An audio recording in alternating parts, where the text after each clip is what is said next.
ನಮಸ್ಕಾರ ಆತ್ಮೀಯರೇ, media house ಕನ್ನಡಗೆ ಸ್ವಾಗತ. ಬಿಗ್ ಬಾಸ್ ಸೀಸನ್ 12ಕ್ಕೆ ಬಂದಿದ್ದ ಬಹುತೇಕ ಸ್ಪರ್ಧಿಗಳ ಬದುಕು ಬದಲಾಗೋದಕ್ಕೆ ಶುರುವಾಗಿದೆ. ಒಬ್ಬೊಬ್ಬರ ಜೀವನದಲ್ಲೂ ಒಂದೊಂದು ಮಹತ್ವದ ಬದಲಾವಣೆ ಆಗೋದಕ್ಕೆ ಆರಂಭವಾಗಿದೆ. ಇದೇ ಕಾರಣಕ್ಕೆ ಅಲ್ವಾ ಬಿಗ್ ಬಾಸ್ ಅವಕಾಶಕ್ಕಾಗಿ ಪ್ರತಿಯೊಬ್ಬರೂ ಹಾತೊರೆಯೋದು. ಅದು ಬರೀ ನಿಮ್ಮಂತ ಸಾಮಾನ್ಯ ಜನ ಮಾತ್ರ ಅಲ್ಲ, ಸೆಲೆಬ್ರಿಟಿಗಳು ಕೂಡ ಬಿಗ್ ಬಾಸ್ ಕಾರ್ಯಕ್ರಮದ ಒಂದೇ ಒಂದು ಅವಕಾಶಕ್ಕೆ ಕಾದಿದ್ದಿದೆ. ಯಾಕಂದ್ರೆ ಅವಕಾಶಗಳೇ ಸಿಕ್ತಿಲ್ಲ ಅಂದಾಗ, ಬಣ್ಣದ ಬದುಕಿನ ಅಧ್ಯಾಯವೇ ಮುಗ್ದೋಯ್ತಾ ಅನ್ಸೋದಕ್ಕೆ ಶುರುವಾದಾಗ ಸೆಕೆಂಡ್ ಇನ್ನಿಂಗ್ಸ್ ಕೊಟ್ಟಿದ್ದೆ ಈ ಬಿಗ್ ಬಾಸ್. ಈ ಬಿಗ್ ಬಾಸ್ ಮನೆಗೆ ಬಂದ್ ಹೋದ ಅದೆಷ್ಟೋ ಸ್ಪರ್ಧಿಗಳ ಬಾಳಲ್ಲಿ ಸೆಕೆಂಡ್ ಇನ್ನಿಂಗ್ಸ್ ಅತ್ಯುತ್ತಮವಾಗಿ ಆರಂಭಗೊಂಡಿದೆ ಅಂತ ಉದಾಹರಣೆಗಳು ನಮ್ಮ ಕಣ್ಮುಂದೆ ಸಾಕಷ್ಟಿದೆ ಬಿಡಿ. ಕಾರ್ತಿಕ್ ಇರಬಹುದು, ಚಂದನ್ ಶೆಟ್ಟಿ ಇರಬಹುದು, ಚಂದನ್ ಗೌಡ, ಸಂಗೀತಾ ಶೃಂಗೇರಿ, ವಿನಯ್ ಗೌಡ, ತುಕಾಲಿ ಸಂತು, ಧನ್ರಾಜ್, ಅನುಷಾ ರೈ, ಹೀಗೆ ಹಲವಾರು ಸ್ಪರ್ಧಿಗಳಿಗೆ ಸೆಕೆಂಡ್ ಇನ್ನಿಂಗ್ಸ್ ಕೊಟ್ಟಿದ್ದೆ ಈ ಬಿಗ್ ಬಾಸ್. ಇದೇ ಈ ಸೀಸನ್ ನಲ್ಲೂ ಕಂಟಿನ್ಯೂ ಆಗಿದೆ. ಈ ಬಾರಿಯ ಬಿಗ್ ಬಾಸ್ಗೆ ಬಂದಿದ್ದ ಹಲವು ಸ್ಪರ್ಧಿಗಳ ಬದುಕಲ್ಲಿ ದೊಡ್ಡ ದೊಡ್ಡ ಬದಲಾವಣೆಯ ಗಾಳಿ ಬೀಸ್ತಾ ಇದೆ. ಅದರಲ್ಲಿ ಮೊದಲಿಗರು ಗಿಲ್ಲಿ ನಟ. ರಿಯಾಲಿಟಿ ಶೋಗಳಲ್ಲಿ ಕಾಮಿಡಿಯನ್ ಆಗಿದ್ದ ಗಿಲ್ಲಿ ಮುಂದೊಂದು ದಿನ ನಾನು ಹೀರೋ ಆಗ್ತೀನಿ ಅನ್ನೋದನ್ನ ಮನ್ಸಲ್ಲೂ ಅಂದ್ಕೊಂಡಿದ್ರೋ ಇಲ್ವೋ ಗೊತ್ತಿಲ್ಲ. ಯಾಕಂದ್ರೆ ಒಂದೇ ಒಂದು ಅವಕಾಶ ಸಿಕ್ಕರೆ ಸಾಕು ಅಂತ ಹಾತೊರಿತಾ ಇದ್ದವರು ಗಿಲ್ಲಿ ನಟ. ಅಂತ ಗಿಲ್ಲಿ ನಟ ಇವತ್ತು ಹೀರೋ ಆಗಿ ಬಡ್ತಿ ಪಡಿತಾ ಇದ್ದಾರೆ. ಅದು ಕೂಡ ಯಶ್ ನಟಿಸಿದ್ದ ಕಿರಾತಕ ಸಿನಿಮಾದ ಸೀಕ್ವೆಲ್ ಕಿರಾತಕ 2 ಸಿನಿಮಾದಲ್ಲಿ ಗಿಲ್ಲಿ ಹೀರೋ ಆಗಿ ಕಾಣಿಸ್ಕೊಳ್ತಿದ್ದಾರೆ. ಇದಕ್ಕಾಗಿ ಬೇಕಾದಂತಹ ಎಲ್ಲಾ ತಯಾರಿಯನ್ನು ಮಾಡ್ಕೊಳ್ತಿದ್ದಾರೆ. ಇನ್ನು ನಟಿ ಕಾವ್ಯ ಈಗಾಗಲೇ ಕನ್ನಡ ಸಿನಿಮಾ ರಂಗದಲ್ಲಿ ಹೀರೋಯಿನ್ ಆಗಿ ಅದೃಷ್ಟ ಪರೀಕ್ಷೆ ಮಾಡಿ ಆಗಿದೆ. ಇದೀಗ ಬಿಗ್ ಬಾಸ್ ಮನೆಗೆ ಬಂದು ಹೋದ ಮೇಲೆ 3-4 ಪ್ರಾಜೆಕ್ಟ್ಗಳು ಇವರನ್ನ ಹುಡ್ಕೊಂಡು ಬಂದಿದೆ. ಕಥೆ ಕೇಳಿರೋ ಕಾವ್ಯ ಓಕೆ ಹೇಳೋದು ಬಾಕಿ ಇದೆ. ಇನ್ನು ಧ್ರುವಂತ್ ಕೂಡ ಹೊಸ ಸಿನಿಮಾ ಮಾಡೋ ಉತ್ಸಾಹದಲ್ಲಿದ್ದಾರೆ. ಒಂದಿಷ್ಟು ನಿರ್ದೇಶಕರು ಧ್ರುವರನ್ನ ಸಂಪರ್ಕ ಮಾಡಿದ್ದಾರೆ. ಹೀಗಾಗಿ ಸದ್ಯದಲ್ಲೇ ಗುಡ್ ನ್ಯೂಸ್ ಕೊಡೋದಕ್ಕೆ ತಯಾರಿ ಮಾಡ್ಕೊಳ್ತಿದ್ದಾರೆ. ಇದೆಲ್ಲದರ ಮಧ್ಯೆ ಧನುಷ್ ಗೌಡ ಹಾಗೂ ಸ್ಪಂದನಾ ಸಹ ದೊಡ್ಡ ಸುದ್ದಿ ಕೊಟ್ಟಿದ್ದಾರೆ. ಇಷ್ಟು ದಿನ ತೆರೆಮರೆಯಲ್ಲಿದ್ದವರು ಈಗ ಏಕಾಏಕಿ ಬಿಗ್ ನ್ಯೂಸ್ ಅನೌನ್ಸ್ ಮಾಡೋದಕ್ಕೆ ಉತ್ಸುಕರಾಗಿದ್ದಾರೆ. ಇದೆಲ್ಲದರ ಬಗ್ಗೆ ಇವತ್ತಿನ ವಿಡಿಯೋದಲ್ಲಿ ಹೇಳ್ತಾ ಹೋಗ್ತೀವಿ.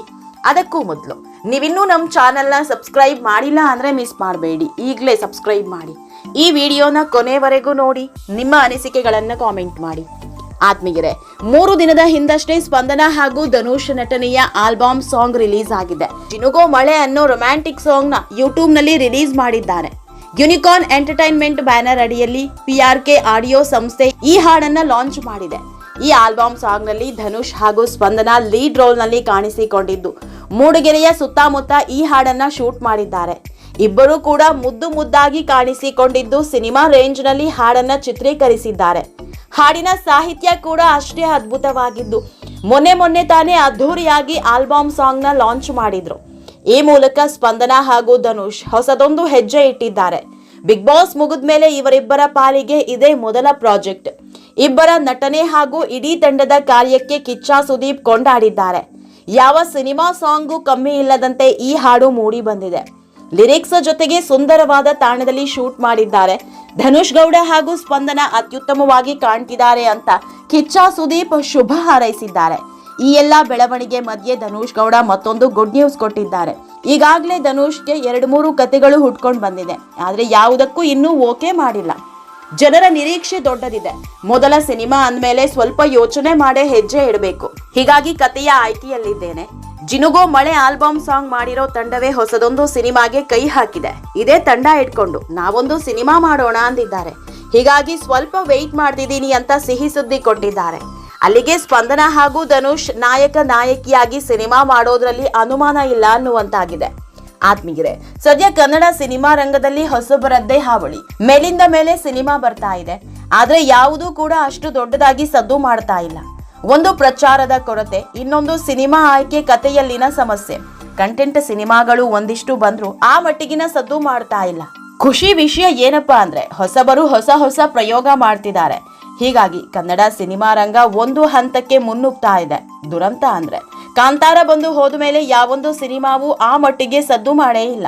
ಲವ್ ಮಾಕ್ಟೇಲ್ 3 ಸ್ವಲ್ಪ ದುಡ್ಡು ಮಾಡಿದ್ದು ಬಿಟ್ರೆ ಬೇರ್ಯಾವ ಸಿನಿಮಾವು ಥಿಯೇಟರ್ ನಲ್ಲಿ ಉಳ್ಕೊಂಡಿಲ್ಲ. ಇಷ್ಟು ದಿನದಲ್ಲಿ ಏನಿಲ್ಲ ಅಂದ್ರು 100 ಸಿನಿಮಾ ಮೇಲೆ ಬಂದು ಹೋಗಿದೆ.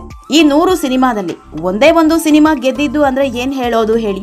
ಪ್ರೇಕ್ಷಕರು ಬರ್ತಿಲ್ಲ ಅಂತಾನ ಅಥವಾ ಪ್ರೇಕ್ಷಕರ ಅಭಿರುಚಿಗೆ ತಕ್ಕಂತ ಸಿನಿಮಾ ಕೊಡ್ತಿಲ್ಲ ಅಂತಾನ ಒಂದೂ ಗೊತ್ತಾಗ್ತಿಲ್ಲ. ಇದನ್ನೆಲ್ಲ ಮನಸ್ಸಲ್ಲಿ ಇಟ್ಕೊಂಡು ಸಿನಿಮಾ ಮಾಡಬೇಕಿದೆ. ಆತ್ಮೀಯರೇ, ಈ ವಿಡಿಯೋ ನಿಮಗೆ ಇಷ್ಟವಾದಲ್ಲಿ ಲೈಕ್ ಮಾಡಿ, ಶೇರ್ ಮಾಡಿ, ಕಾಮೆಂಟ್ ಮಾಡಿ. ಇನ್ನೂ ನಮ್ಮ ಚಾನೆಲ್ನ ಸಬ್ಸ್ಕ್ರೈಬ್ ಮಾಡಿಲ್ಲ ಅಂದರೆ ಮಿಸ್ ಮಾಡಬೇಡಿ, ಈಗಲೇ ಸಬ್ಸ್ಕ್ರೈಬ್ ಮಾಡಿ.